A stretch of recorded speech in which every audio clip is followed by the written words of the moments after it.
तो 15-16 साल पहले देखें तो मोदी जी ने भी एक कैंपेन करवाया था अमिताभ बच्चन से कि कुछ दिन तो गुजारो गुजरात में। तो क्या है ऐसा गुजरात की धरती पर कि हमसे पैसे निकलता नहीं, ऐसा बोलते हैं गुज्जू लोग। ऐसा खासा था कि गुज्जू से पैसा निकाल के बताओ, घर से ही वो बच्चा हिसाब सीख के ही आता है। और क्या, how to do the, everybody has entrepreneur mindset. You take accountability on that, so that's a good thing. Make a bad decision and take accountability. And I train my staff too, they'd be accountable.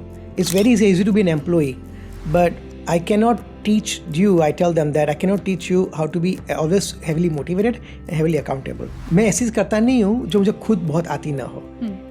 और business का भी एक असूल रहा है कि उसी business में आप पढ़ो जो आपको इन एंड आउट आता हो। इतने बड़े बिजनेस संभालते हैं आप, बहुत सारे अप्स एंड डाउन्स आपने देखे होंगे। उन अप्स एंड डाउन्स से डील करते हुए ये एक प्यारी सी मुस्कान, कॉन्फिडेंस और इतना कूल रहने का क्या मंत्र है? ऑनेस्टली बोलूँ तो जो कूल रहना है ना, तो बट मैं थोड़ा ही लेट सीखा। लेकिन जब मैं काफ़ी सी लेवल CEO से मिलता हूँ, ये करता हूँ, तो उन्होंने बोला कि कुछ ऐसा शौक़ रखो जो बहुत पसंद हो और उसको एटलीस्ट करते जाओ।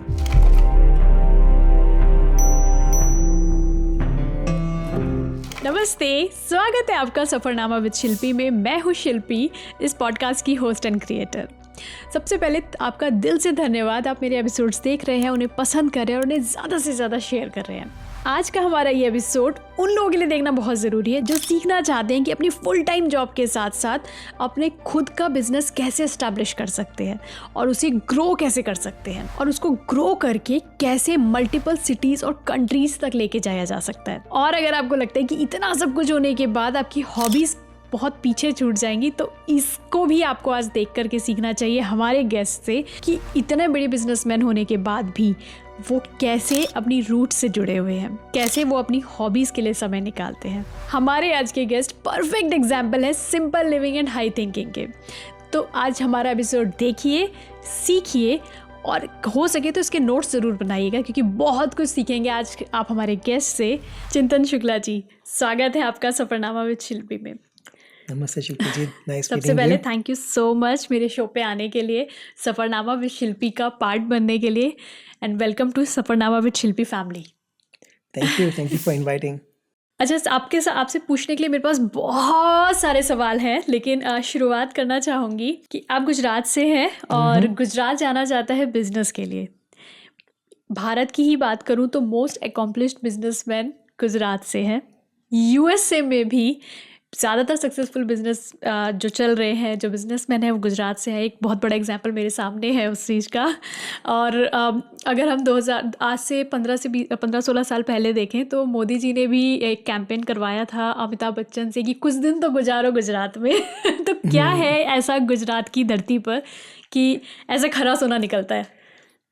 एक्चुअली ऐसे आपने बोला, गुजरात में बिजनेस वाले काफ़ी बहुत है। सो स्पेशली जो गुजराती पटेल्स है, फिर lot of people, they are strictly known for business minded people.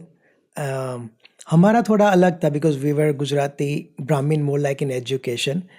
पता नहीं मैं कैसे बिजनेस साइड आ गया, but our most of the Gujaratis वो बोलते हैं कि जैसे घर से ही वो बच्चा हिसाब सीख के ही आता है। और क्या, how to do the, everybody has entrepreneur mindset. और most of the Gujaratis that we have seen they think very visionary. They always think way ahead, next 5 year, 10 year to 15 year ahead. They like to think, and but that is true.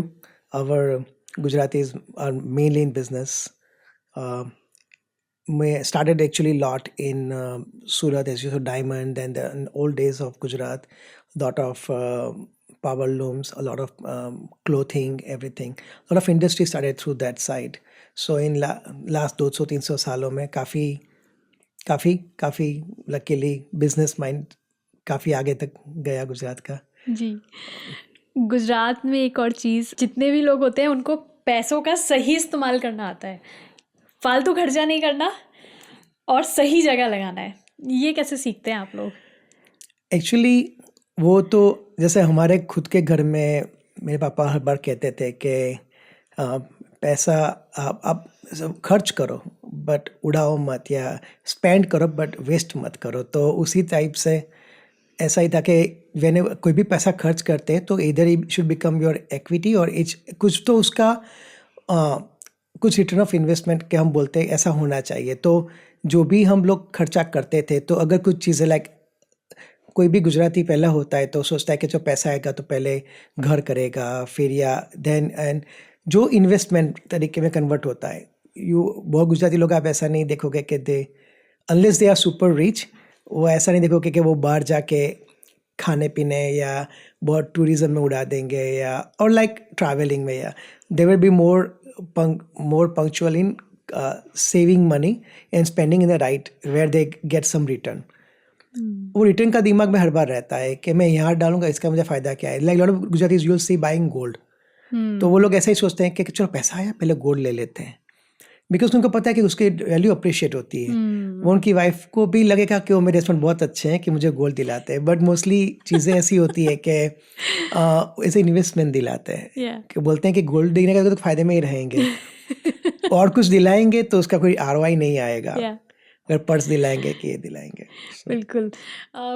क्या कभी सोचा था कि आप business में आएंगे? क्योंकि आपकी हिस्ट्री जो मैंने देखी है, जो मैंने जितना मुझे पढ़ा है आपके बारे में, कि आप यहाँ पर US आए, जॉब आपने पढ़ाई की, फिर आपने जॉब की, लेकिन जब आप अहमदाबाद में थे तब क्या आपने सोचा था कि मैं इतना बड़ा बिजनेसमैन बनूंगा आगे आके? कभी मैनिफेस्टेशन कुछ किया था? मैनिफेस्टेशन में तो व्हेन इंडिया में था तो ऑफकोर्स हमारे फैमिलीज एजुकेशन में था, स्कूल कॉलेज, तो ऐसा लंबा तक सोचा नहीं था। मुझे कंप्यूटर बहुत पसंद था बचपन से। मेरे अंकल कंप्यूटर सेंटर्स में थे तो मुझे पहले ऐसा ही था कि अगर मैं अहमदाबाद में रहूँगा तो इधर मैं कंप्यूटर सेंटर चलाऊँगा या कंप्यूटर्स में कुछ करूँगा। एंड पापा भी बोलते थे कि कॉलेज भी चलाएंगे, स्कूल भी करेंगे, कंप्यूटर्स भी चलाएंगे and it will be a perfect life. और उसी टाइम के दौरान मेरे पापा बहुत इन्वॉल्व थे इंटरनेशनल रिलेशनशिप में, जापान भी गए हुए थे 90s में, 89 में, उस टाइम में। तो उनका ऑलवेज विजन वही था कि सबको आउट ऑफ कंट्री भेजो, एक्सपोजर मिले। तो मेरे अंकल को भी उन्होंने बहुत मोटिवेट किया था कि आप जाओ। तो मेरे सबसे बड़े अंकल है, उनको पहले आउट ऑफ कंट्री जाने का बोला, फिर माय यंगर अंकल लेफ्ट। तो कंटिन्यूसली उनका वही था कि अगर आपको बहुत कुछ जानना है और आगे बढ़ना है तो ट्रैवल करो, दूसरे कंट्रीज़ में जाओ, बहुत एक्सपोजर मिलता है, काफ़ी कुछ आप सीखते आते हो। उनको ऐसा 87 में बहुत लगा था, क्योंकि उस टाइम पे जैसे आपको पता है कि इंडिया में तो टेक्नोलॉजी, इंटरनेट तो हमारे पास था नहीं, कहीं भी नहीं था। तो the only thing the way we learn is going to the library, looking at the books जो न्यूज़पेपर में आता है। ऐसा तो बट अगर आप ट्रैवल करते हो उस टाइम पे, लाइक जब वो जापान में गए तो ही उनका पूरा like opened up his boundaries के कितना आप सोच सकते हो, पूरी आपकी थिंकिंग प्रोसेस चेंज हो जाती है। तो वो एडवांटेज उनको सबको देना था। तो he always told everybody, all my our family के नहीं, you have to leave the country. When you leave the country आपको पूरा दिखता, पूरा ग्लोबलाइजेशन समझ में आता है। बिल्कुल बिल्कुल, जितना घूमते हैं उतना सीखते हैं। तो जैसे ही मेरी हाई स्कूल ख़त्म हुई, मुझे एडमिशन मिला था वहाँ लोकल कॉलेज में, निरमा में, कंप्यूटर साइंस। मुझे लगा मेरी अच्छी सी आराम से ऐसे लाइफ करेंगे। पता नहीं था कि उसी टाइम पे मेरे ग्रैंडफादर को अपॉर्चुनिटी दिखी कि US की कॉलेज में एडमिशन कर सकते हैं कंप्यूटर्स में। मेरे अंकल भी यहाँ थे। ये फ़ायदा होता है हमारा, लाइक ऐसे आपने बोला कि जो कोई भी इंडियन फैमिली, गुजराती और any Gujarati family, our support system has to be with us. अगर सपोर्ट सिस्टम नहीं होती ना तो हम लोग कोई आगे कदम नहीं उठा सकते। तो हमारा फ़ायदे में वो था कि मेरे अंकल US में थे, तो उन्होंने बोला कि चलो एक अंकल तो है ही, तो लेट्स ट्राई, तो उसको वहाँ भेजते हैं। तो आफ्टर हाई स्कूल ही ख़त्म हुआ था। मम्मा थोड़ी डरी हुई थी, पापा ने बोला हाँ भेजो, क्योंकि उस टाइम पे आपने जैसे मैंने बोला कि इंटरनेट नहीं है, राइट? तो कुछ पता नहीं है। हम लोग गैस करते हैं कि चलो ये सिटी मैप में देखते हैं ओके ये सिटी है, अच्छी ही होगी, ये टाउन है, क्योंकि that's all we know. Wikipedia भी नहीं है, गूगल भी नहीं है। तो उन्होंने चांस लिया, हमने भी चांस लिया। I came to US being vegetarian, never seen eggs. उस टाइम पे 90s में तो इतना इजी नहीं था और सस्ता भी नहीं था वेजिटेरियन फूड और वो सब। तो स्टार्टिंग में थोड़ा किया, और वो उस टाइम पे क्या होता है कि जब 90s में आते हैं हम, 97 में आया, तो उस टाइम पे अब घर पे कुछ होता नहीं करने के लिए। लाइक अगर आप में हम आ गए यूएस में, और उस टाइम पे सिवाय के अपना स्कूल ख़त्म हो गया, उसके बाद आप आके क्या करोगे? तो बुक्स हो तो बुक्स पढ़ोगे, फैमिली हो तो बातें करोगे। अब जब आते हो, अपने फ्रेंड्स होते हैं इंडिया से, काफ़ी हम लोग, काफ़ी 2-3 फ्रेंड्स भी आए थे, लेकिन दो दैट्स इट। अभी तो यहाँ पे क्या है कि आप नेट पे चले गए, ये वीडियो देख लिया, तो मूवी आप देख लिया। 10th के बाद ही यहाँ आ गए थे? 12th के बाद आया था। 12th के बाद। हाँ, तो वो थोड़ा यहाँ पे एकदम आपको कुछ ऐसे भी घंटे जाते हैं कि आप कुछ नहीं कर रहे हैं, और फैमिली भी नहीं है, और calling India was very expensive. मुझे अभी भी याद है कि मैंने $10 का कार्ड लिया था, I only talk 8 minutes. It was very, उस टाइम पे तो कम्युनिकेशन वाज, Yeah. आप फ़ोन करते हो, हेलो, हाँ कैसे हैं, हाँ Yeah. सब सही है, Yeah. आपने फ़ोन रख दिया। तो it is a different setup, लेकिन that's a very good experience. बिल्कुल। तो आपने तब सोचा था जब आप यहाँ आए कि मैं बिजनेस करूँगा? तो उस टाइम पे मेन तो यही सोचा था कि उस टाइम पे हमारा क्या होता है कि हमको पेरेंट्स ने बोला कि कॉलेज ख़त्म करनी है, हमें ये डिग्री लेना है, तो हमारा वो एक सेट हो जाता है। उस टाइम हम लोग इतना, और हाई स्कूल के बाद तो हम इतना सोचते नहीं है ज़्यादा कि हमारा जनरेशन ही ऐसा रहा है कि पापा ने बोला है ये करना है, ये करना है। अब उस टाइम हम लोग इतना वो भी नहीं था हमारा, इवन तो हमारा पॉसिबिलिटी होती है बहुत आगे तक सोचने की, बट हम अपने आप को, इट्स लेवल ऑफ रिस्पेक्ट में भी ऐसा होगा हमारे में कि पापा को हम बोला है हम ये करूँगा, मैं मास्टर्स करूँगा, ये करूँगा, we will go through that. तो उस टाइम पे सोचा चलो यहाँ करेंगे। और सबसे बड़ा फ़ायदा क्या था कि यहाँ पे इट्स वाज लाइक जैसे बच्चों को बोलते हैं ना कैंडी स्टोर में डालते, कितना खुश होता है, क्योंकि मैं अमेरिका में बोला वाह ये यहाँ ऐसा कंप्यूटर है। कॉलेज में गया तो so I love computer, so I was just very happy. तो कॉलेज लाइफ वाज इजी। तो आपने कॉलेज किया, फिर कॉलेज के बाद जॉब? कॉलेज किया, कॉलेज टाइम पे भी काफ़ी कुछ बार सीखा। उस टाइम पे नया नया सीडीज़ आया था, तो I started learning making CDs. मैंने I used to go teach some computer stuff to some lot of family friends। तो कॉलेज टाइम पे भी काफ़ी ऐसे वैसे करता रहते थे। मुझे शौक था वेबसाइट का, उसका, तो at time of the college also project करते थे, साइट्स बनाते थे, लोगों को हेल्प करते थे, तो काफ़ी कुछ काम चलता था। और जैसा ही कॉलेज ख़त्म हो रहा था तो I was working as a co-op बोल सकते हो, work for a company। तो I used to go visit this group practice के to set up the transcription system और वो सब। तो उन्होंने मुझे जॉब ऑफर किया। अभी तो कॉलेज ख़त्म हो रही है, मैंने बोला कि हाँ मैं तो स्टूडेंट वीज़ा पे हूँ, I need an H1। Oh yeah will do the H1 for you, okay. So that's how I started. So okay, तो आपने अपना सुबह 9 to 5 आपने जॉब की, and then you started your business side by side. H1 पे side में business कैसे शुरू किया? H1 पर क्योंकि हाँ, तो रूल्स H1 जैसे में आपने कुछ भी ऐसे, बताया हाँ कि कुछ रूल्स बहुत हार्ड कॉर्पोरेशन रहते होता है जो अब वो जो CPA होता है ना, आपका अकाउंटेंट, दे नो एग्जैक्टली। तो कुछ C क्लास, कुछ ऐसे कॉर्पोरेशन होता है जिसमें आप पैसा निकाल नहीं सकते। सो आपका पैसा उसमें जमा रहता है, पर आप कुछ सैलरी नहीं ले सकते क्योंकि आप H1 पे हो। राइट। तो ऐसे लॉज में आपको H1 पे आप खुद का साइड में कर सकते हो। अभी पता नहीं चेंज हुए होंगे। 2002 टाइम में तो ऐसा था कॉर्पोरेशन, कुछ INC बनाया था हमने उस टाइम पे। फिर जब मेरा फाइनली ग्रीन कार्ड भी फाइल कर दिया था उन लोगों ने, तो ग्रीन कार्ड पे जब आप आ जाते हो, वर्क परमिट आती है, then we convert to an LLC company. तो फिर हमने 2012 में we converted an LLC। Then we opened up a full blown LLC because उस टाइम पे I can work anywhere. So and those are very very important. The last thing you would want to do in this country is to do anything that cause you in trouble, क्योंकि वो trouble आपको life time परेशान करता है। तो we are always very very careful कि जो भी काम करो, make sure there are no way that you can use the system but not abuse it certain way। Of course. तो इसीलिए आप ग्रो करते हैं। हाँ, इसलिए ग्रो करते हैं। और कभी कभी बिजनेस में भी ऐसा होता है कि कोई भी there is not a quick way to make money। there is always organic way to easily slowly grow। काफ़ी लोगों को ऐसा होता है कि मुझे एंटरप्रेन्योर बनना है, बट मुझे सीधा मेरा ग्राफ ऐसे जाना चाहिए। सो ऐसे हमारे कल्चर में भी ऐसे बोलते हैं कि लक्ष्मी जितनी फास्ट आती है उतनी फास्ट जाती है। तो अगर आपको कुछ ऐसे करके आप फटाफट ग्रो भी किया, and if it's not ethical organic way, then the money will go out also the same place.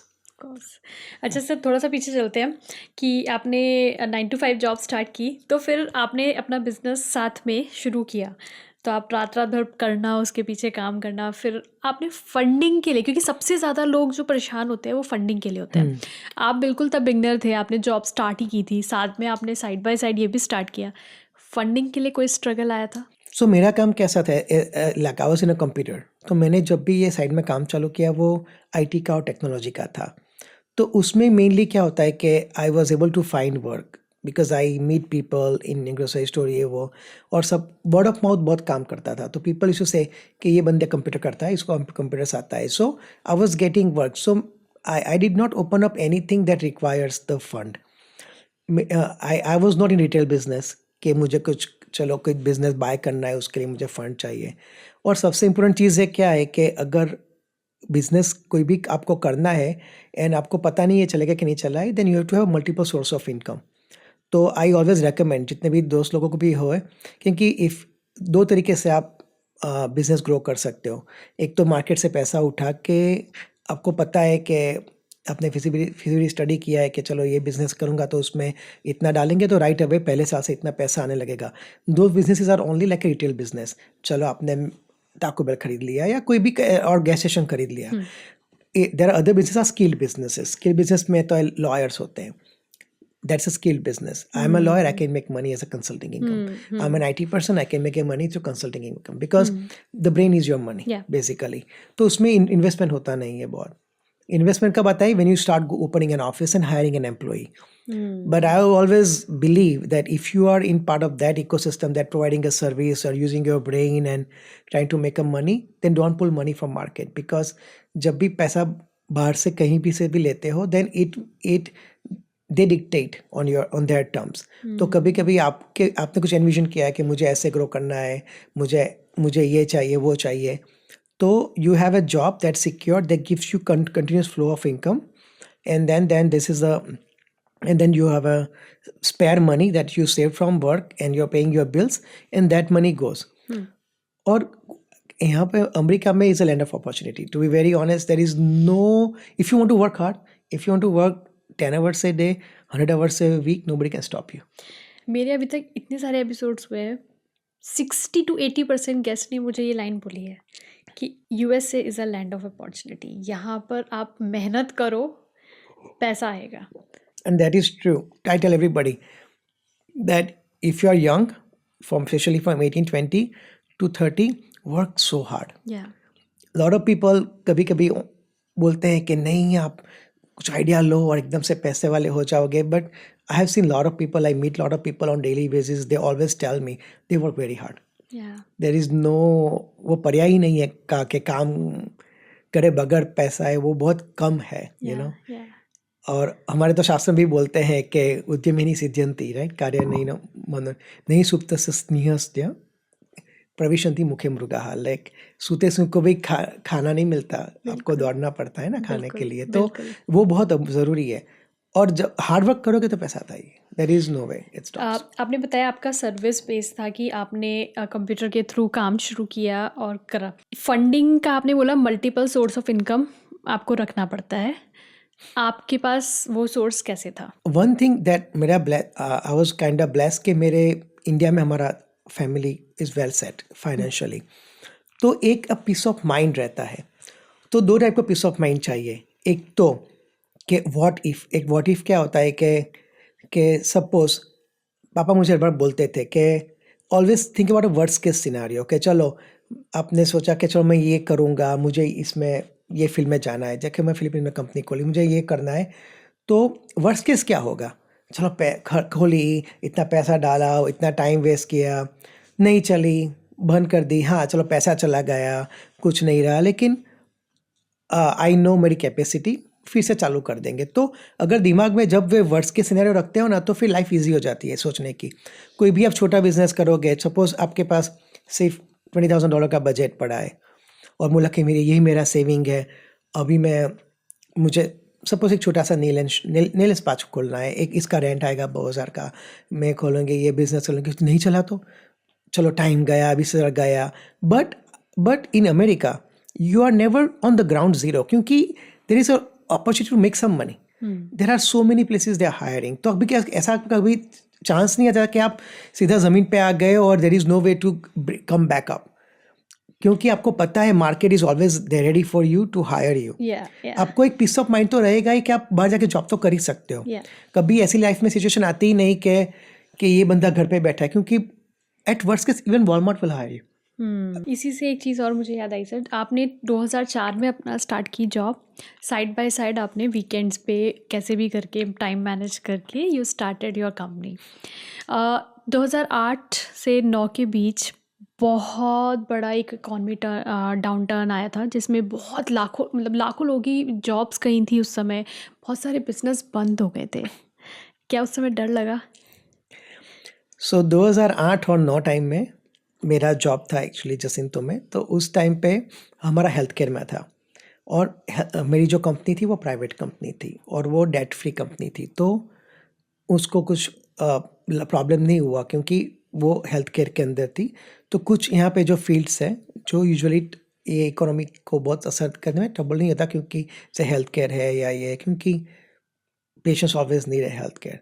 दूसरा, मेरा जो कंपनी था आईटी का साइड में, वो सर्विस सेक्टर में आता है। तो सर्विस सेक्टर में कैसा होता है, रिटेल सेक्टर नहीं है।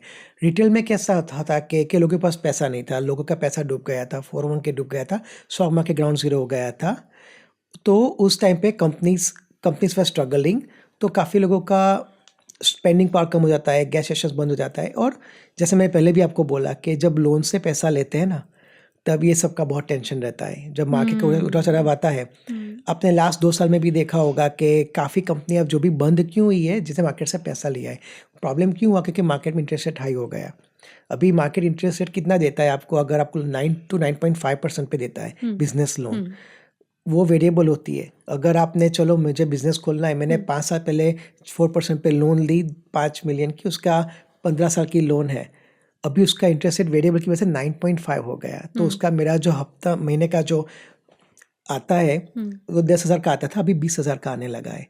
तो वो सेम ही लोन है जो आपने ली थी 4 या 5% में, अभी उसका आप 9% दे रहे हो। तो उसका मतलब क्या हुआ कि आपको ज़्यादा पैसा बनाना पड़ेगा। तो ज़्यादा पैसा बनाने के लिए आपको ज़्यादा सेल करना पड़ेगा, और साइड में पेरोल भी बढ़ रहा है, क्योंकि everybody is hard to survive in this market. तो ये ट्रबल उस समय सबको रहता है।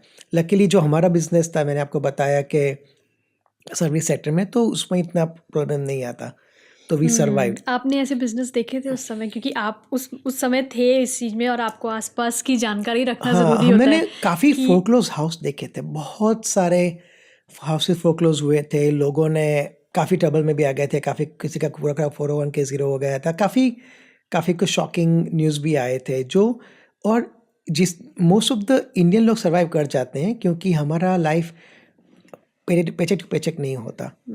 कोई भी इंडियन ऐसा नहीं होता कि हम 2 वीक या 1 महीने के लिए ही हमारा देखते हैं, और अगर मेरी जॉब गई तो हम ग्राउंड जीरो पे या हमारा वो हो जाएगा।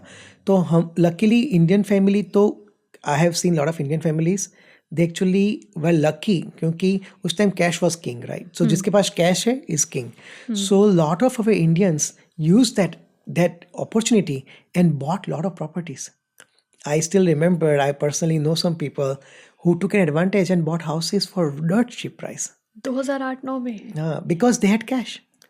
क्योंकि काफ़ी गुज्जू लोग भी थे कि हम लगता है वही एक, तो उसका प्रोज आप सही अच्छा भी बोलो बुरा भी बोल सकते हो कि हमसे पैसे निकलता नहीं, ऐसा बोलते हैं गुज्जू लोग। ऐसा खासा था कि गुज्जू से पैसा निकाल के बताओ। तो उसमें 2 तरीके से चीज़ होती है कि पैसा होल्ड करते हैं, लाइक बचा के रखते हैं। उसका फ़ायदा एक ये भी होता है कि संकट टाइम पे काम आता है। हाँ, तो ये संकट टाइम आया जब स्टॉक, अभी स्टॉक मार्केट गिरा बिकॉज ऑफ ट्रम्प ने ये जो इंटरनेशनल पॉलिसीज चेंज की, तो काफ़ी स्टॉक गिरा। तो उसमें काफ़ी मेरे दोस्त लोग बोल रहे थे कि right now stock market is on sale, buy it. तो उस टाइम पे स्टॉक मार्केट गिरा, काफ़ी लोग पैनिक में आ गए थे, काफ़ी बिजनेस वाले भी, पर जिसके पास पैसा है वो लोग खुश हो रहे थे कि चलो अभी बाइंग टाइम है, मार्केट सेल में है, खरीद लो। तो वो ही रहता है। तो इसलिए मैं भी काफ़ी लोगों को यही बोलता हूँ, हमारे जो इंडियंस जो नए बच्चे भी आते हैं या ग्रो कर रहे हैं, मैंने बोला आप लोग एक बफर जोन बनाओ। आप लाइक जैसे बफर जोन, तो जैसे बैंक अकाउंट होता है, तो एक बफर होता है कि चलो आपका अपार्टमेंट है या घर है, तो घर है तो आपका 6 महीने का रेंट, 6 महीने का यूटिलिटी बिल्स और 6 महीने का उसका एक अकाउंट अलग बनाओ और उसमें 6 महीने का बफर होना चाहिए। ऐसे तो 1 साल का बोलते हैं, बट 1 साल is too much to ask for in this economy. तो चलो 6 महीने का बनाओ, बट आइडियल इज 1 ईयर। तो वो 1 ईयर बफर जोन होगा ना, तो ही आप टेंशन फ्री कुछ आगे कर सकते हो। ये कहीं भी एप्लीकेबल है, मुझे ऐसा लगता है। अगर आप इंडिया में भी हो तो आपके पास ये होना चाहिए, तभी आप एक हैप्पी लाइफ जी सकते हो। आजकल के इतने अनसर्टेनिटी है, जैसे अभी आपने स्टॉक मार्केट का ही बताया, मैं खुद इतने लोगों को जानती हूँ जो इसमें पैसा डुबा चुके हैं, बट एज यू सेड कि शायद उनको ये मैसेज मिलेगा कि बाय करो। तो लाइक ऑनेस्टली मुझे स्टॉक आते ही नहीं थे। मैंने फर्स्ट स्टॉक बाय किया जस्ट 2 years ago। तो मैं खुद स्टॉक बाय नहीं करता था क्योंकि मुझे आता नहीं था, और I was strictly just a hard working guy, and जो मेरा पैसा आता था we are just put on a CD और something. I never got into stock market because मुझे ऐसा ही लगा कि ये तो गैम्बल ही है। और मुझे ऐसी चीज़ पसंद नहीं है जो मैं ऐसी चीज़ करता नहीं हूँ जो मुझे खुद बहुत आती ना हो। और बिजनेस का भी एक असूल रहा है कि उसी बिजनेस में आप पढ़ो जो आपको इन एंड आउट आता हो। जब मैं जस्ट में काम किया 20 साल, तो मेरे सीईओ ने सिखाया मुझे कि हम ये डिपार्टमेंट चालू कर रहे हैं ना, तो पहले हमें as a owners and CEOs and we need to learn the end process from beginning to the end. तो अगर आप मुझे जैसे तो मैं कहीं भी रखोगे ना, I can from checking in the patient all the way to the back end to billing, I know each and every process, and I personally witnessed it. ऐसे कोई भी बिजनेस ऐसा ही रहता है कि अगर आप खुद एंड टू प्रोसेस रन नहीं कर सकते तो बिजनेस खरीदो ही मत, चालू मत करो। तो और ये नंबर अगर आप ये कर सकता है ना, तो you will never have down time in your business because you are confident कि you can run the whole process. क्योंकि एम्प्लॉय से काम नहीं चलता। कुछ भी आप बोलो, ओनर्स इन्वॉल्व नहीं होते तो कोई बिजनेस अमेरिका में तो ठीक से नहीं चलता। मैंने काफ़ी बिजनेस देखे हैं कि ओनर्स बोलते हैं कि मैं चक्कर मारता हूँ महीने एक बार, तो their profit will not be as much as they suppose to have. बिल्कुल, क्योंकि ये मेंटालिटी भी है ह्यूमन नेचर की कि विदाउट सुपरविजन और without our, even though we are most ethical person, कभी कभी वी ऑल्सो नीड सम बोलते हैं ना, पीछे आप मारो तो ये आगे चलते हैं कंटिन्यूअस। तो you get the perfect productivity from a people, you have to be always involve. आपका 20 साल हो गया ना सर बिजनेस किए हुए शुरुआत? हाँ, 22 साल 22 साल आपको बिजनेस स्टार्ट किए हो गया, और एक सक्सेसफुल बिजनेस है आपका, not only in Houston, in Ahmedabad and Philippines. तो इतने बड़े बिजनेस के बाद क्या एक तो होता है ना कि कोई अगर इंडिया से उठ के यहाँ पर आया, उसको ये भी दिमाग में कि सेम उसने भी पाथ चूज़ किया है कि यहाँ आए, पढ़ाई की, उसके बाद जॉब कर ली। एक सक्सेसफुल बिजनेसमैन से मैं ये 3 की एडवाइसेस जानना चाहूँगी फॉर देम कि क्या वो ऐसा करें कि वो भी इस लेवल पर आ पाए। तो जैसे आपने बोला कि दे केम फॉर अ कॉलेज, उनको एक तो सोर्स ऑफ इनकम कंटिन्यूस चाहिए। क्योंकि बिजनेस में मैं उनको रिकमेंड नहीं करूँगा कि अगर पैसा मार्केट से उठा के चालू करें। आई वुड रिकमेंड कि एटलीस्ट वो साइड में जॉब तो चालू करें। क्योंकि अमेरिका में एक चीज़ आपको जानना बहुत ज़रूरी है, अगर आप इंडिया से आए हो तो सबको बोलता हूँ कि क्लाइंब अ लैडर। क्योंकि अगर आप अमेरिकन पर्सन की साइकोलॉजी को जानना है कि कैसे वो लोग काम करते हैं, तो आपको वर्कफोर्स में जाना पड़ता है खुद।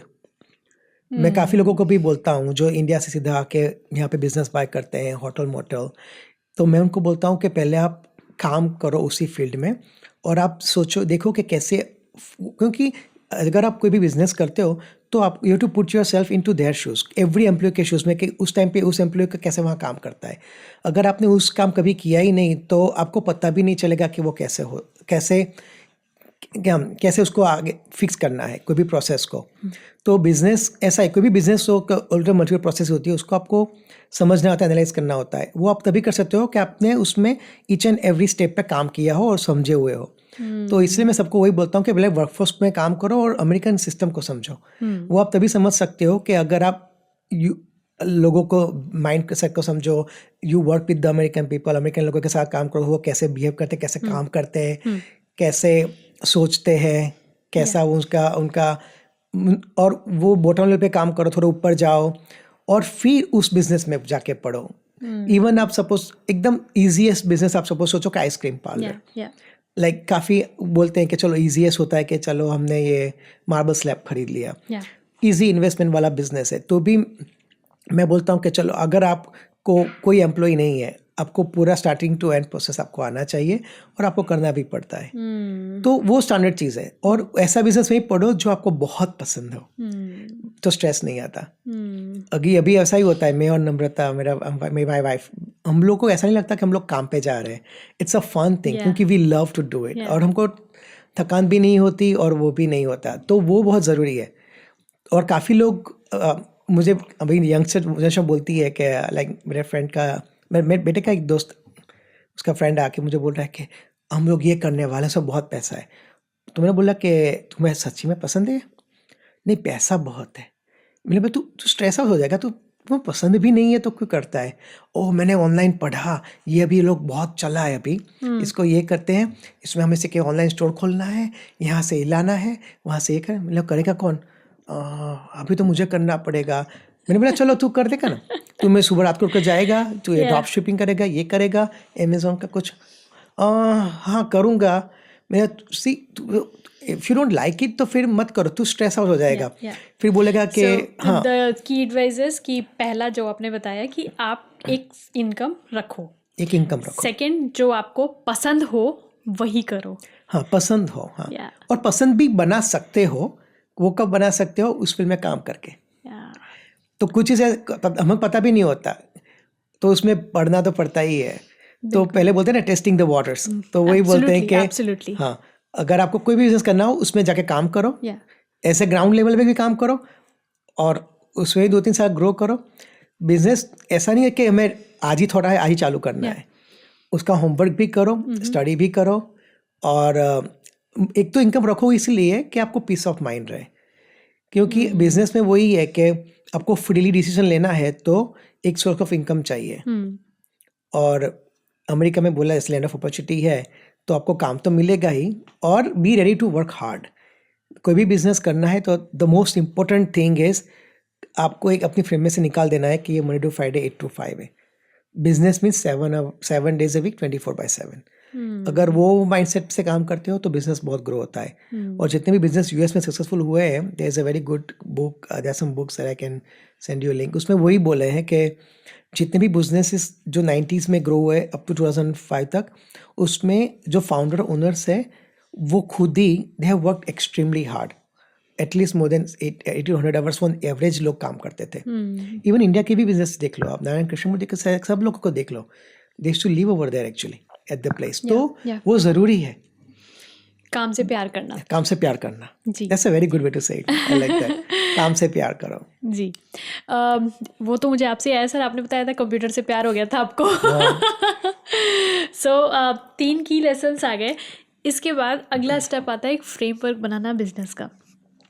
हम कोई भी XYZ बिजनेस लेते हैं, इट्स नॉट अबाउट कंप्यूटर्स, लेकिन एक बेसिक ढांचा जो होता है वो सबका सेम होता है। USA में किसी को अगर अपना वो बिज़नेस खड़ा करना है, H1 पे आया हुआ है या किसी भी L1 पे, किसी भी वीज़ा पर है, वो वर्क कर रहा है यहाँ पे, साइड बाय साइड उसको एक बिज़नेस करना है, तो क्या एक फ्रेमवर्क उसको बनाना चाहिए? सबसे बड़ा फ़ायदा यूएस का ये है कि फ्री एंटरप्राइज सिस्टम बोलते हैं यूएस को। इंडिया में कैसा है कि आपको कंपनी खोलनी है तो इतना सारा लोकल गवर्नमेंट बहुत इन्वॉल्व रहती है, तो आपको ये पेपर चाहिए, इसका ये क्लियरेंस चाहिए, यहाँ के ये पेपर वर्क चाहिए, फिर सब सबमिट करो, और बहुत लफड़ा होता है। यूएस में सबसे ईजी है, आधे दिन में आपकी कंपनी खुल जाती है। So US encourages entrepreneurs.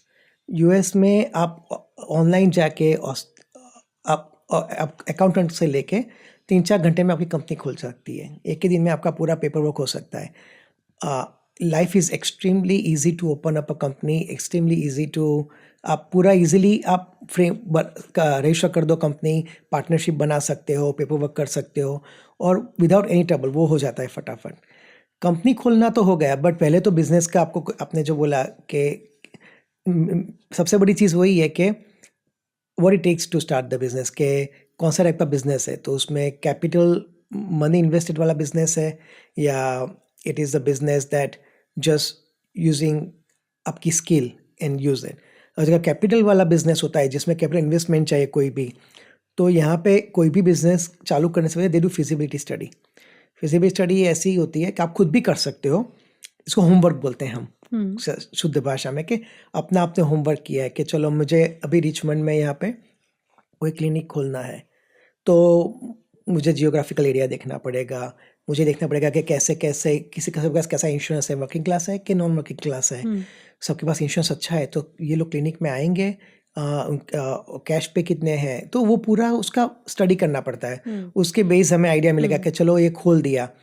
तो सो फर्स्ट इज LLC जो आपने बताया, second is go around your target location and read it, जो आपने बोला होमवर्क करो, और फिजिबिलिटी स्टडी होमवर्क करो।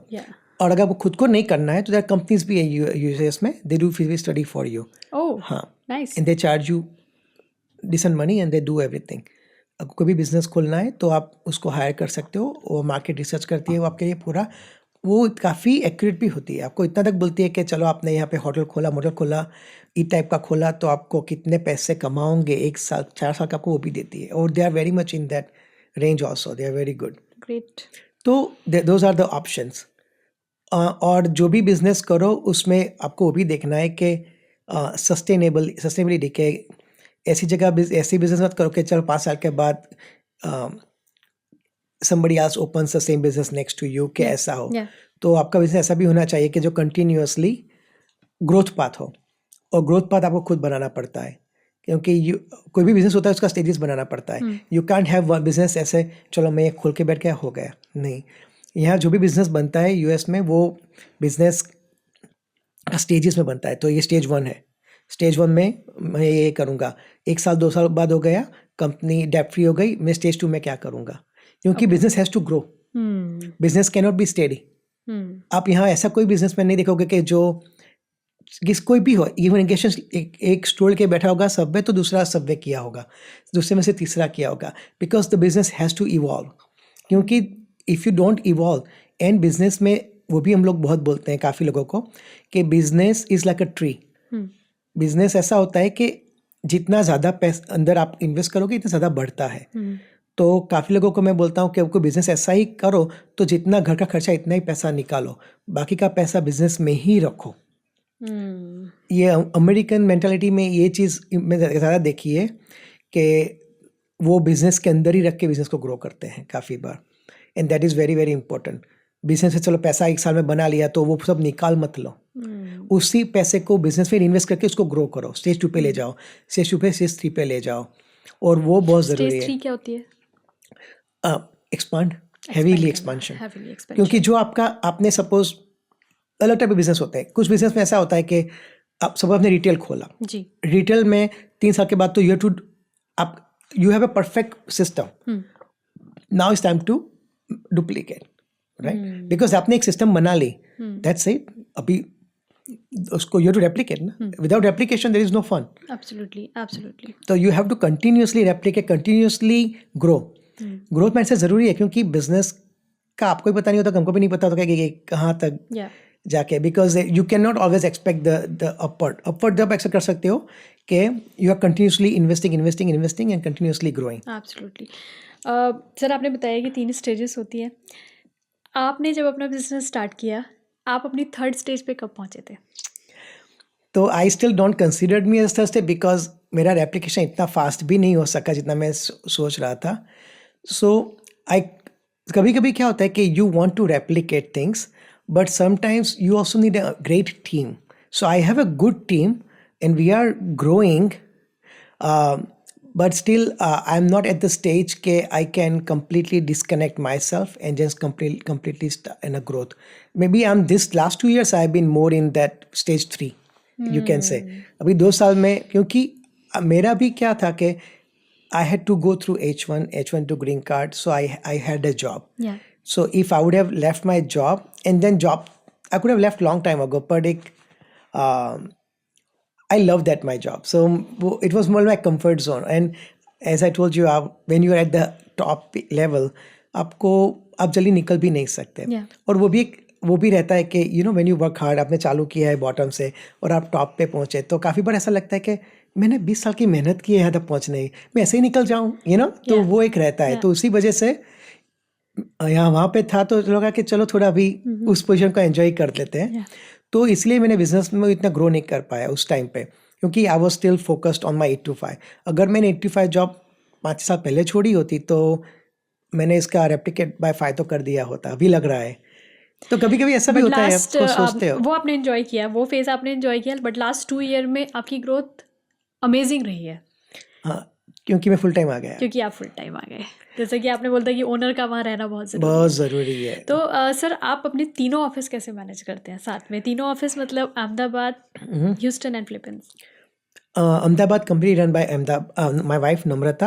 ओके. तो हम लोगों ने एक ऐसा सिस्टम क्रिएट किया है कि जैसे मैंने कोई बिजनेस होता है तो we divide all the processes and we always work very hard to optimise every process and automate the process. तो उसमें क्या रहता है कि, और लकीली टीम भी अच्छी होनी ज़रूरी है.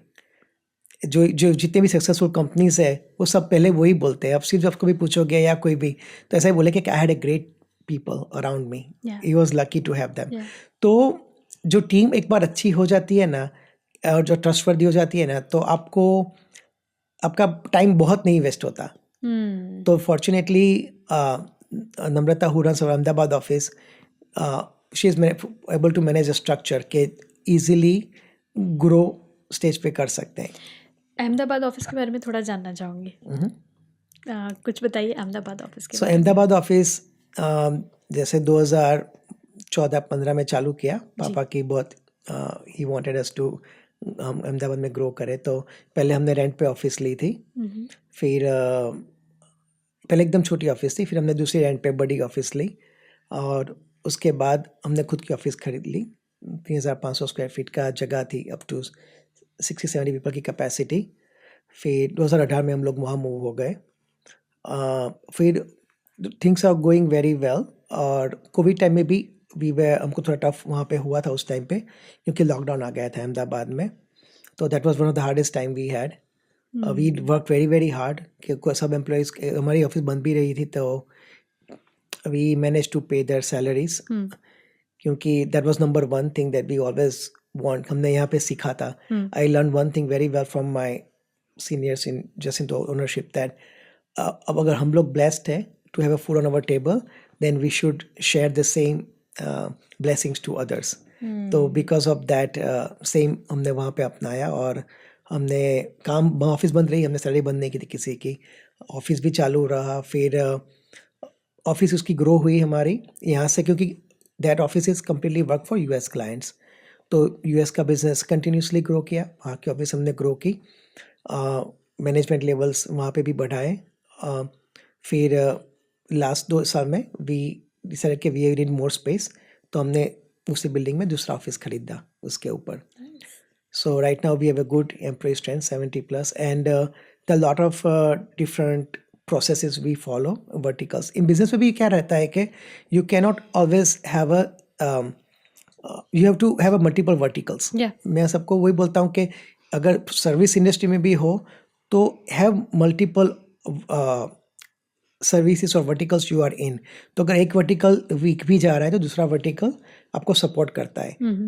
तो आईटी में भी हमारा आईटी कंपनी तो है but we do IT, we do medical billing, we do software development, we do, so every vertical is independent. It doesn't mean कि every vertical always बहुत पैसा बनाएगा. कुछ vertical वीक होगा तो कुछ vertical सक्सेसफुल रहेगा. तो एज लॉन्ग एज आपका ऐसा, इसीलिए जब बिजनेस भी आप ग्रो करते हो, स्टोर्स भी आप, तो why you want keep growing to multiple stores. अगर एक पहले वाला अगर पैसा नहीं भी कमा रहा है तो बाकी का 3 आपको सपोर्ट करता है. जो आपका अहमदाबाद वाला ऑफिस है वो काम यूएस क्लाइंट के लिए करता है, कंप्लीट यूएस क्लाइंट. तो जब यूएस ग्रो होगा तो अहमदाबाद ग्रो होता है राइट अवे. तो सेम, तो अहमदाबाद हम ग्रो करते ही रहते हैं और हम लोग जाते हैं एवरी 6 months विदाउट फेल. और हम यूएस जैसे ही चलाते हैं. वहाँ पे हम सबको ऐसे ट्रेन करते हैं कि act and behave more like an American. तो स्टाफ भी बहुत अच्छे से काम करता है. वहाँ पे हमने डिनर और लंच भी आता है सबके लिए एवरी डे. या so it's we couldn't have the privilege in US unfortunately, but US में we keep our refrigerators stocked in office, but in India we are blessed to have that luxury कि हम लोग cook से बनवा के every day full dish lunch dinner भी कराते हैं. नाइस. सर ह्यूस्टन ऑफिस के बारे में भी थोड़ा जानना चाहूँगी आपसे. ह्यूस्टन ऑफिस इज़ हमारी हमने चालू एक्चुअली की थी पहले तो वर्क ऐसा ही था, घर से I used to operate. Then I had a first employee 2006 और या देन 2008 में. फिर after a long time, think 12 और 13, we bought our first office. और उसके बाद तब तो लोग घर से काम करते थे. फिर पहली ऑफिस लिया, फिर हम वहाँ वहाँ से आउटग्रो करके दूसरे ऑफिस में मूव हुए. सो अभी हमारी ऑफिस में वी हैव अराउंड 14 एम्प्लॉइज. और वो 14. एंड दे ऑल, उसमें से 12 are full time, they are always there. 2 are on part time basis और दे completely operate हमारा office, because we are in manage IT sector, we have company vehicles and everything, company fleet. तो वो easy accessible होना चाहिए. तो we have situated in nearby the freeway, so वो लोग सब जगह जा सकें फटाफट. नाइस. बहुत मेहनत की है आपने यहाँ तक पहुँचने के लिए. 2002 से आपने शुरू किया. आप हाई स्कूल के बाद यहाँ आ गए और बिना फैमिली सपोर्ट के इतना बड़ा बिजनेस खड़ा कर दिया. ये एक हार्डकोर गुजराती से ही मैं सुन सकती हूँ. बट आप फैमिली सपोर्ट आप बोले, पर एक चीज़ है कि सपोर्ट सिस्टम होनी चाहिए. तो फैमिली सपोर्ट तो आपका, आप न चाहो तो भी रहता है. वो ऐसा रहता है कि वो आपको एक सुकून, बोलते हैं ना कि मोटिवेशनल फैक्टर आपका पेरेंट्स देते रहते हैं कंटिन्यूअसली कि तू अच्छा ही करेगा. वो आपको वो ब्लेसिंग तो आपको हर बार चाहिए. And the most important family support you really need is your from your spouse. क्योंकि आप, मैं भी डबल काम करता था, वीकेंड में भी काम करता था. अगर नम्रता घर पे वेलकमिंग और नहीं होती और इतना बच्चों का करना, तो I couldn't have done it. कब सेटल हुए आप मैरिज वगैरह के बाद? 2004 में वी गॉट मैरिड और राइट अवे वो यहाँ पे आई मेरे साथ H4 पे.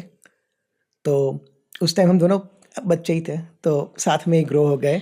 आई वॉज 24, वो 23 की थी, तो हम साथ में ही बड़े हुए. समटाइम्स काफ़ी लोग अभी बोलते हैं ना, नया जनरेशन जेंजी, अभी शादी नहीं करनी है, 30 पे करूँगा. आई ऑलवेज टेल देम, साथ में बड़े हो जाओ तो कंफर्टेबल ज़्यादा हो जाओगे. क्योंकि उस टाइम पे आप इजीली मोल्डेबल होते हो. आफ्टर आप 30 पे हो जाते हो, फिर आप ज़्यादा सोचते हो. बिल्कुल बिल्कुल. तो हाँ, तो वही था. तो वो उसका बहुत सपोर्ट होता है, क्योंकि आपको सपोज काम तो करना है, 80-100 आवर्स काम करना है, but at the same time आपको पुशअप करने वाला चाहिए जो आपको पॉजिटिव रख रहा है, जो आपको बोलता है कि आप सिर्फ यही करो, पीछे का देखो भी नहीं. एक्चुअली मेरा ऐसा भी हुआ है कि because I was so much focused on this, मैं बच्चों की रेयरली गया हूँ उनके कोई भी स्कूल के इवेंट में. अभी लास्ट 2 साल में बहुत गया हूँ, बट जब मैं जॉब करता था और ये करता था, मैंने कभी डेज ऑफ नहीं लिया. मैं काम ही करता था. मैंने कभी Then that's your spouse support की spouse वो support, उसको मैनेज हाँ. करते थे साथ में. या हाँ, वो सपोर्ट का बहुत फ़ायदा रहता वो है. एक पावर सिस्टम. बिल्कुल सर. मैंने आपको बताया भी था, मेरा एक इंटरव्यू हुआ था मिस्टर अतुल प्रकाश से. ही इज़ अ एंटरप्रेन्योर और उनका भी सेम था कि उनको स्पाउस सपोर्ट था प्लस पेरेंट्स का हमेशा एक मोटिवेशन कि कुछ ना कुछ तुम कर लोगे. मतलब वी आर ऑलवेज हियर, कुछ नहीं होगा तो वापस आ जाना, देखा जाएगा. और वो भी, हाँ, वो भी होता है. और फैमिली का सबसे बड़ा फ़ायदा क्या आता है, लाइक मेरे पापा भी बाबा बोलते थे कि कभी आपको हम पता है कि नहीं मुझे यही करना है, मुझे सब कुछ सही करना है, मुझे कुछ गलत भी नहीं करना. पापा वॉज ऑलवेज सो पॉजिटिव. वो बोलते थे कि नहीं तुम, और हर बार ऐसा ही बोलते, ये करो ना, तुम तो ये कर सकते हो. तुम लाइक इतना मोटिवेट करते हैं. और वो भी बोलते हैं कि जो भी करो always do the make sure के तुम्हारा रथ हर बार ऊपर रहे. रथ मीन्स के मेरे अंकल भी मुझे याद कराते हैं अभी कि मेरे पापा बोलते थे कि युधिष्ठिर का रथ था ना, वो दूंगली ऊपर चलता था, because he never lied in his life. वो Yudhishthira is famous for being I don't know that, सत्यवादी. तो उनका रथ कभी उनको टच नहीं किया. तो पापा हर बार पहले से बोलते थे कि काम अच्छा चल रहा है, ये कर रहे हो, हाँ, क्लाइंट बढ़ा रहे हो, हाँ, मेक श्योर रथ टच नहीं कर रहा है ना ग्राउंड पे. मैंने नहीं, रथ तो ऊपर ही रखा है. क्योंकि वो भी ज़रूरी होता है कि आपको नींद अच्छी आनी चाहिए काम करने के बाद. अगर आप ऑर्गेनिक लेवल पे या ऐसे ग्रो नहीं हो रहे हो और कभी भी कॉम्प्रोमाइज़ कर दिया, तो आपके दिमाग में वो तो लाइफ टाइम रहता है कि यहाँ कॉम्प्रोमाइज़ हुआ था. तो यू डोंट वांट दैट. एक और सवाल सर, कोविड आया था तब. कोविड ने क्योंकि आप हेल्थ केयर इंडस्ट्री से हैं, आपका पूरा जो फोकस रहता है वो कि कैसे उसको और ईजीली आप मैनेज कर पाएँ चीज़ें. हॉस्पिटल्स का आपका रहता है कि ER वाले ऑपरेशंस ठीक चलते रहे, इलेक्ट्रिसिटी और वो सब चीज़ें प्रॉपर चलती रहे, क्योंकि अगर 1 मिनट का भी डिले होता है तो उनको बहुत नुकसान हो जाता है. वो सब चीज़ें इजीली मैनेज हो जाए, that's what you do. Covid time बहुत डिफिकल्ट रहा होगा आपके लिए, उसके बारे में थोड़ा सो बताइए। कोविड टाइम में 2 डिफरेंट सिनेरियोज। एक तो मेरा जसिंतो में जॉब पे था, तो because being a primary care clinic हमारे वहाँ पेशेंट्स तो बहुत आ रहे थे उस टाइम पे, तो we created a system in place के प्रिवेंशन, जो एम्प्लॉयज़ को कोविड ना हो जाए, तो हम इसके लिए बहुत स्टेप लेते थे। और कोविड में हेल्थ केयर का प्रॉब्लम क्या था हमारे जैसे लोगों का, कि अभी हम लोगों को वहाँ रहना ही पड़ता है। काफ़ी लोग well lucky enough to work from home या ये, but we were in the first line of service, तो मेरा एक भी दिन ऐसा नहीं गया कि मैं वहाँ नहीं गया हूँ। मैं पीक एक्सपोज हुआ कोविड में था। भी? हाँ, पीक कोविड में मैं तो वहीं पे, हम लोग वहीं पे थे। कुछ स्टाफ एक्सपोज होते थे, उनको कोविड होता था, नर्सिस को, उनको एक वीक घर बिठाते थे, वापस लेके आ जाते थे। मुझे जब कोविड हो गया था, because I got expose to, मुझे पॉजिटिव आया, मुझे 5 दिन घर पे 4 दिन बिठाया, मैं वापस आ गया 6 डे को। एंड देन बट हमारा लकीली वही था कि health care is still in certain level is very close loop, तो सपोर्ट सिस्टम अच्छी होती है बाकी सब क्लिनिक्स की। तो हम लोग काफ़ी लकी थे कि हमको access to mask, access to this, access to, जैसे वैक्सीन भी आ गई, तो we were very much lucky to have the vaccine right away. 2022 में जब वैक्सीनेशन ड्राइव हुई थी, तब आपका कैसा उसमें रहा था रोल? तो जब जैसे ही वैक्सीन आ गई, तो all the primary care clinics like a major clinics, like जब मैं काम कर रहा था, we were become a vaccine centre, तो मैं उस डिपार्टमेंट को लीड करता, तो I got trained to vaccine को लाने में, वैक्सीन को स्टोर करने में हमको ट्रेनिंग दी गई थी स्टेट ऑफ टेक्सास से। और स्टेट ऑफ टेक्सास ने एक पोर्टल बनाया था बायोस करके। किस तरह की ट्रेनिंग थी सर वो? तो उसमें ट्रेनिंग में से थी कि वैक्सीन 3 टाइप की आती थी उस टाइम पे। फाइज़र आती थी, मॉडर्ना आती थी, और एक तीसरी थी जो हिट किल वैक्सीन बोलते हैं, वायरल वेक्टर वैक्सीन, वो थी जॉनसन एंड जॉनसन की। जो ये mRNA वाली वैक्सीन आई थी फाइज़र की, it has to be kept in a deep freeze. तो स्टेट उसमें ऐसा होता है कि जब वैक्सीन बन के आई, तब से हमारे तक पहुंची, उसको -30 या कुछ सेल्सियस डिग्री टेम्परेचर से ऊपर नीचे जा नहीं सकता, तो हम लोगों को वो डीप फ्रीज़र बाय करना पड़ा था, that goes up to -70 degree temperature. तो डीप फ्रीज़र हमने ख़रीदा था, उसको चालू रखने की, उसको मेंटेन करने की ट्रेनिंग दी गई थी। और जैसे फ्रीज़ के अंदर आप वैक्सीन रखी है, तो जितनी बार फ्रीज़ खोलते हो, तो as soon as you open a refrigerator, आपका टेम्परेचर डायरेक्टली ड्रॉप होता है, किसी को पता नहीं होता वो। तो वो ड्रॉप नहीं, तो हमको सिखाया गया था कि पूरा वैक्सीन के आसपास वाटर बॉटल रख लो, फिर जहाँ भी उसका प्लग है उस पर लिख दो कि ये वैक्सीन फ्रीज का प्लग है, वो निकालना नहीं है। अंदर उसका टेम्परेचर जो वैक्सीन पड़ी होती है, उसी के ऊपर एक टेम्परेचर सेंसर डाल के वो केबल रख के बाहर रखा जाता था।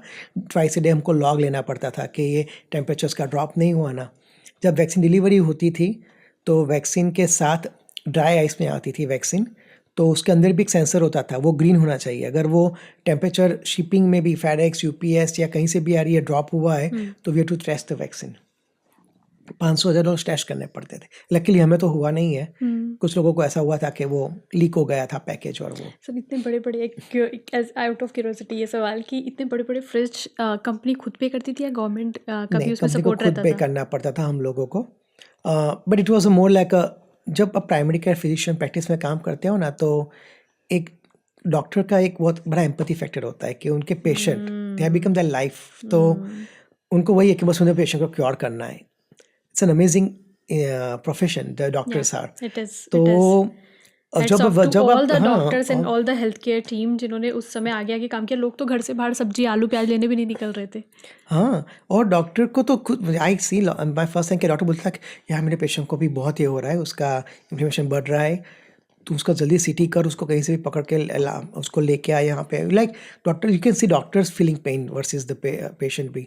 और उसी टाइम पे हमारा इन्फोटेक भी बहुत बिजी था, क्योंकि lot of people work from home हो गए थे, तो हमें कंटिन्यूसली कंप्यूटर रेडी करने हैं, सबको घर पे जाके घर का सेटअप करके सिखाना है। हमने पीपीई किट्स बाय की थी इतनी सारी नम्रता ने, तो कंटिन्यूसली जो भी एम्प्लॉय बाहर जाता है, पूरी पीपीई किट पहना के भेजते थे डॉक्टर्स ऑफिस में, क्योंकि आईटी सेक्टर था, सर्विस सेक्टर, आपको जाना ही पड़ेगा। हाँ, तो आईटी सेक्टर्स के सब एम्प्लॉइज वेर अलाउड। जब पूरा लॉकडाउन था ना, तो भी काफ़ी कुछ less services are allowed to work. IT services को भी हमको एक्सेप्शन लेटर मिला हुआ था कि आप लोग जाके कर, हाँ यहाँ पे यहाँ पे। वहाँ पे और यहाँ पे भी मिला था। वहाँ पे हमने परमिट लिया हुआ था कि पेशेंट्स का हम लोग वेरिफिकेशन करते थे, ये करते थे, तो हमें अलाउड था। वहाँ पे लोकल पुलिस स्टेशन होता है इंडिया में, वहाँ से परमिट लेनी पड़ती थी कि नाइट टाइम में काम चलता है, तो वो रोक के तो बता देते थे। यहाँ पे भी परमिट लिया था ह्यूस्टन में, जब मेजर लॉकडाउन आया था एडिस काउंटी में, जब इन्हें लोगों ने जब किया था 2-3 वीक का एकदम मेजर रेड में जोन में, तब हम लोगों ने लिया था। तो सब अच्छा था। थोड़ा यहाँ पे रेजिस्टेंस आ रहा था, वैक्स काफ़ी आ रहा था because of certain mentality of people with Republican mind or different mindset, not political thing, but that they never believed in this virus and all that. तो थोड़ा resistance तो आया ही था being in a red state, but हमने survive कर लिया था. We had a lot of data. Luckily we were access to a lot of data. और 2019-20 तब में तो टेक्नोलॉजी इतनी अच्छी थी कि डेटा काफ़ी एनालाइज कर सकते थे, देख सकते थे, तो we had access to lot of stuff उस टाइम पे। तो अमेजिंग सर। एक आखिरी सवाल, इतने बड़े बिजनेस संभालते हैं आप, बहुत सारे अप्स एंड डाउन्स आपने देखे होंगे, उन अप्स एंड डाउन्स से डील करते हुए ये एक प्यारी सी मुस्कान, कॉन्फिडेंस और इतना कूल रहने का क्या मंत्र है? ऑनेस्टली बोलूँ तो जो कूल रहना है ना, तो कुछ ऐसी चीज़ हमें करनी चाहिए जो शौक, एक जो शौक रहता है ना, वो करते हैं ना, तो वो पूरा थकान वो सब गुम हो जाता है और मुस्कान आ जाती है।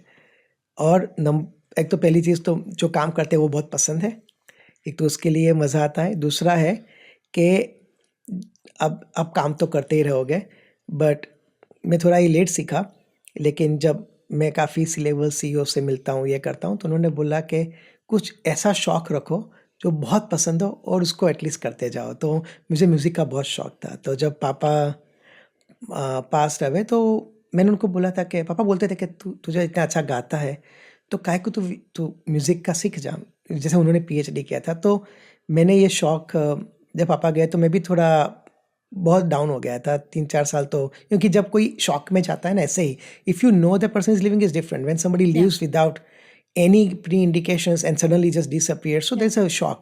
तो शौक से बाहर आने के लिए मैं सोचा कि जो पापा को पसंद है वो हम करेंगे। तो पापा loved music and I like music, but मैं इतना सीरियसली लिया नहीं।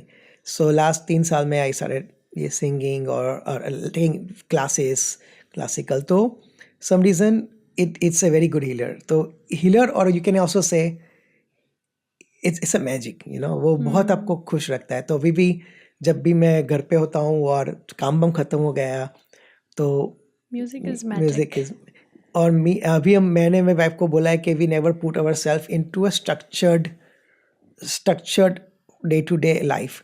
तो हमने हमारी लाइफ थोड़ी अनस्ट्रक्चर कर दी। उसका मतलब अब अमेरिका में लाइफ आपकी एकदम स्टीरियोटाइप हो जाती है। तो एकदम आप सुबह जाओ, उठो, दोपहर को फ्राइडे आया, बाहर जाओ, कुछ ये खाओ, ये। तो हमने एकदम अनस्ट्रक्चर कर दिए। कभी कभी हम वेंसडे इवनिंग को एकदम सबको चलो बाहर आइसक्रीम खाने जाते हैं डेयरी क्वीन में। तो बच्चे देखते हैं अभी अब तो वेंसडे, चलो बाहर जाते हैं। तो कभी कभी एकदम से फ्राइडे को निकला, चलो गाड़ी में बैठ जाओ, हम डल्लास जाके आते हैं। तो और हमने बहुत रैंडम टूर भी मारी है, क्योंकि जब आप स्ट्रक्चर में से बाहर जाते हो ना, तो लाइफ अलग हो जाती है। हम रैंडमली वीकडे में दूर तक, हम तो क्लियर रहते हैं, हिल टॉप खाने भी गए हैं। कोई बोलेगा कि यार पागल है, वीकडेज में गया। तो जब थोड़ा अनस्ट्रक्चर में करते हैं ना, तो लाइफ एक्साइटेड रहती है। और वो अभी हम ट्राई करते हैं कि हर बार हर चीज़ स्ट्रक्चर्ड माइंडसेट से ना करें। और ये कब आके शुरू किया? बच्चे जब बड़े हो गए थोड़ा, या फिर सीखा ये कि अनस्ट्रक्चर्ड इज फन? अभी last I think I would say 3-4 साल में ये अनस्ट्रक्चर्ड चालू किया है, क्योंकि पहले तो मैं जॉब पे इतना इन्वॉल्व था कि आता था तो भी ये इन्फोटेक का काम इतना रहता था, तो रात को टाइम भी नहीं मिलता था सोचने का। अभी थोड़ा ही जो टाइम मिलता है सोचने का, तो जो भी मूड में मन में आता है वो कर लेते हैं राइट अवे, और वो मज़ा आता है। बिल्कुल बिल्कुल। आखिरी सवाल मैंने सोचा था वो होगा, लेकिन ये है नहीं, क्योंकि अभी और सवाल आपसे। सर, इन्फोटेक नाम कैसे सोचा? So Infotech, so being an IT company, so we wanted to have something like Houston IT or Houston in technology. So जब I sat down with our accountant, we were looking for the names in the Austin registry to register the corporation. there's one thing you need actually.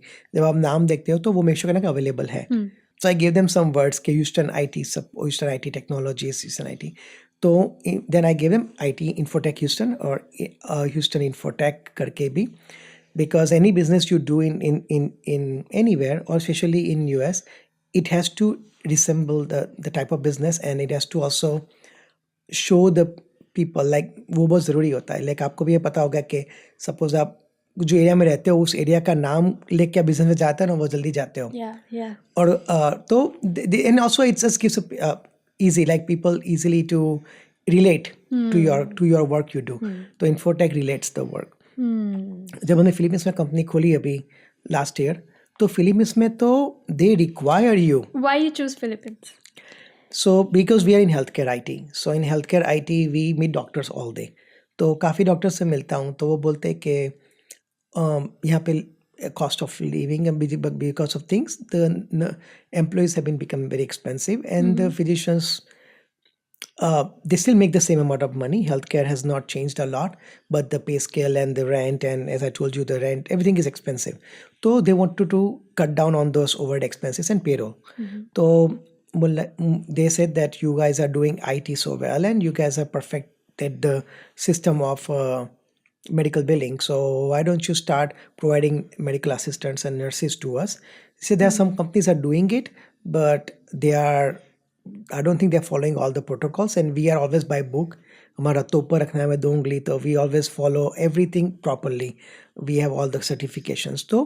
So I decided कि हाँ, I can do that, and I wanted to also grow, as I know मुझे भी वो किडा रहता है कि आगे बढ़ाना है. तो हाँ, फिलीपीन में करते हैं. So I started researching. So what's the right way to do it? The right way to do it is go there, open a corporation. There are so many ways some companies do, just hire people and just pay them through PayPal or some weird ways. And so you went there. So I first contacted a law firm. There were a few law firms given me. I had a very good employee who worked with me, Filipino, in Jacinto. So I had a good connection with her. So मैंने उसको बोला मुझे करनी है, तो हाँ मेरा family वहीं पे है. So उसकी बेटी को मैंने एंगेज किया और we luckily I got an attorney group. उन्होंने मुझे कॉर्पोरेशन वहाँ खोला, फिर मैं वहाँ गया बैक टू मनीला में, स्पेंड सम टाइम. और वहाँ पे भी कंपनी खोलो तो दे वर वेरी मच कि आप जो भी आपका बिजनेस का पूरा जो काम कर रहे हो उसके अनुरूप आपका नाम होना चाहिए. सो दे मेड अस, मुझे लगता था जो भी, तो उसने बोला नहीं, it will be infotech health and IT services, like क्योंकि आप हेल्थ भी कर रहे हो IT भी कर रहे हो, तो they were very much in that. So I can like that idea कि yeah they are very much in yeah. तो फिर वो वहाँ पे कॉर्पोरेशन, वहाँ पे Philippines is also one of those countries, ऐसा मैंने बोला एशियन कंट्रीज में मल्टी लेयर ऑफ इकोनॉमी होती है, तो सब पेपर पे है. Corruption level is all time high वहाँ पे भी. तो जैसा हम सोचते हैं फास्ट गवर्नमेंट काम नहीं करती है, मैं सोचा 2 महीने में हो जाएगा, 6 महीने हो गए काम करते करते. वहाँ जाके भी आया, 2-3 वीक रहा तो भी कुछ चीज़ें स्लो चल रही थी, स्लो ही चली. Good. And number one, second most important reason to go to Philippines is to give them a cheaper labor. The healthcare employees, we can hire them at much lower cost. We have perfected the synergy between our technology and the employees. So we also have an office over there now in Makati area. तो BGC. तो उसमें क्या फ़ायदा रहता है कि because as an IT company we have a technical resources, we have our own voice and dial tone. तो it's very easy to hire somebody and blend them like they are working over here. तो हमारे पास ये बहुत बड़ा अच्छा power है, because we have our own end to end technology solutions. तो हम अहमदाबाद में भी ऑफिस की है, तो it was very easy to replicate. Okay, we know how the offshore offices will work. We know how the doctors and the employees in Philippines are very strong, hardworking people, very strong Catholic country, and very much religious. जैसे हम बोलते हैं ना कि आदमी 2 तरीके से अच्छा काम करता है, एक तो उसके बॉस के डर से और दूसरा अपने रिलीजियस धर्म के डर से. डर से तो नहीं बोल सकते, बट एक चीज़ होती है लेवल ऑफ, हाँ वो रिस्पेक्ट नहीं, वो क्या हम बोलते हैं, हाँ कि हमें ये नहीं कर सकते. हाँ.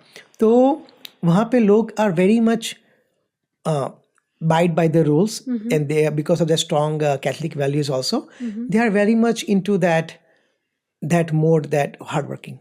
Their hard work is important, and they believe in that, and they are people who works very hard. They are knowledgeable. They, because of the lot of influence from US owned the territory over there for several years in independence. So they are exposed way more, and they have so many healthcare colleges, so many. Most of the islands, Philippines is part of different islands. There are colleges everywhere. So बहुत nurses मिल, Nice. और main तो cost अच्छी, cost इतनी देर की बात में मुझे ये तो समझ में आ गया you are a good decision maker also. वो स्किल कहाँ से आई? डिसीजन मेकिंग में ऐसा होता है कि मैंने आपको वो भी बताया कि always think about worst case scenario. तो मैं कोई भी डिसीजन लेता हूँ तो मैं राइट अवे सोचता हूँ कि वर्स्ट केस क्या होगा अगर ये नहीं चला तो भी. और डिसीजन मैं फास्ट ले लेता हूँ because I do have a one feeling कि अगर इसका गड़बड़ भी हुआ तो there is not a major con or there is not a major problem you create. तो एक बात तो मेरे घर पे भी लोग बोलते हैं कि आई डिसीजन वेरी फास्ट. अगर मैं गाड़ी देखने का मैं लेके बाहर आता हूँ तो थोड़ा वो रहता है. सम fortunately hasn't bite me yet that decision making fast. It has always been positive. But second most important thing is always think about worst case, then you will not be in that trouble. और कभी कभी आपकी inner gut feeling होती है, तो जब वो आपकी फीलिंग इनर गट बोलते हैं कि अभी ये कर लो तो कर लो, फिर देखा जाएगा. और जब आपके पास सपोर्ट सिस्टम अच्छी होती है ना तो प्रॉब्लम नहीं होता. Always create a best support system around you. कोई भी में बिजनेस हो या फैमिली हो या कहीं पे भी, create such a good support system. इससे एक कोट याद आ गई मुझे रतन टाटा जी की थी कि I take decision and then make them right. That is true. And it happens multiple times that sometimes I have said something and I made a decision, then I spend time fixing it. But that also makes you, that you are, you take accountability on that. So that's a good thing. Yeah. Make a bad decision and take accountability. And I train my staff too, that be accountable. It's very easy to be an employee, but I cannot teach you, I tell them that I cannot teach you how to be always heavily motivated and heavily accountable. And nobody can teach you in your regular work life. That you need to learn from your own self. Yeah. And decision fast लेते हो ना तो वो फायदा है कि आप पे ही आता है. Yes. Then it always helps. Nice. आपसे बात करके बहुत मज़ा आया चिंतन, और बहुत कुछ सीखा है मैंने आज पर्सनली. मतलब इट्स लाइक अ पर्सनल एक क्लास हो गई मेरी, एक business class. So thank you so much Chintan for your time. Thank you so much. बहुत कुछ सीखना भी है अभी. तो मैं अपनी ऑडियंस को बताना चाहूँगी कि ये अभी शुरुआत है. अभी और भी आप 2 और 3 पार्ट्स में हमारे इस पॉडकास्ट को देखेंगे जब हम इनकी कंपनी के बारे में बात करेंगे. आज हमारा था सिर्फ चिंतन शुक्ला. नेक्स्ट आप हमारे पॉडकास्ट में देखेंगे जब हम चिंतन शुक्ला की एक बनाई हुई धरोहर कह सकते हैं जो अहमदाबाद में भी है और ह्यूस्टन में भी है. ह्यूस्टन को हम जाकर के शूट करेंगे जो आप देखेंगे. अहमदाबाद मौका मिला तो डेफिनेटली मैं वो भी आपको दिखाऊंगी. थैंक यू सो मच हमारे साथ जुड़ने के लिए. थैंक यू चिंतन Thank you so for your much. Time. Thank you.